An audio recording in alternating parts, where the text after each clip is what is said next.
और आज शाम को जो डेटा आएगा वो कितना अहम है।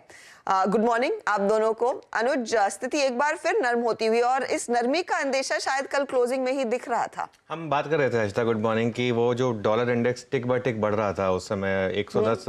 आपको याद है हम क्लोजिंग बेल कर रहे थे तो उसमें कमाई का अड्डा जब कर रहे थे तो उसमें जो डॉलर इंडेक्स था वो टिक बाय टिक बढ़ रहा था। तो मैंने बोला था कि इस पर थोड़ा ध्यान रखिएगा।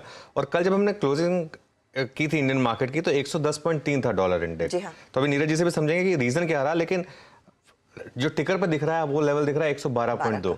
तो वो जो है काफी बड़ा एक फैक्टर है। और वो सबसे बड़ा फैक्टर इसलिए है कि कल आप देख रहे होंगे डॉलर रुपए जिस तरीके से मूव कर रहा था और एफआई की सेलिंग नहीं हो रही है, उसके बावजूद जो डॉलर रुपी है वो जिस तरीके से मूव कर रहा है, फॉरवर्ड मार्केट में 82.25 है।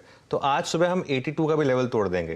3 हफ्ते पहले तक हम 80 डिफेंड कर रहे थे, अब हम 82.25 के करीब चले जाएंगे। तो ये मेरे ख्याल से एक बड़ा फैक्टर है। इससे ना बैंक निफ्टी पर नॉर्मली इंपैक्ट आता है। और एक और जो फैक्टर है, 2 और फैक्टर है। एक तो वर्ल्ड बैंक ने इंडिया का ग्रोथ फोरकास्ट जो वो कम किया है।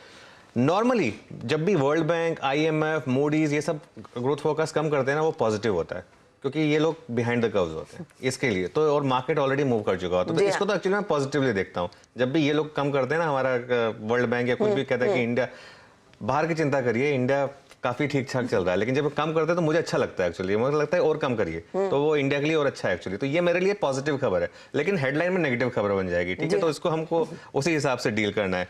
मेरे ख्याल से जो सबसे इंपॉर्टेंट डेटा पॉइंट है वो है ब्रेंट क्रूड 94.5। कल मैंने बोला था 96 के ऊपर नहीं जाना चाहिए।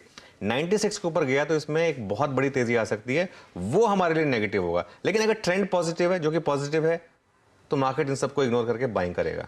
जैसे कहते हैं ना, buying bull markets climb the wall of worries. तो अगर ये वॉल ऑफ वरीज है आज सुबह, तो इससे बेटर दिन नहीं हो सकता। आज अगर मार्केट में तेजी हुई किसी भी तरीके से, तो आप समझ लीजिए कि मार्केट में तेजी है। ओके, तो देखते हैं मार्केट में कितनी तेजी होगी। और उम्मीद तो यही है कि जो वर्ल्ड बैंक का डेटा है उसके पूरे विपरीत बाजार की चाल बनती हुई दिखाई दे।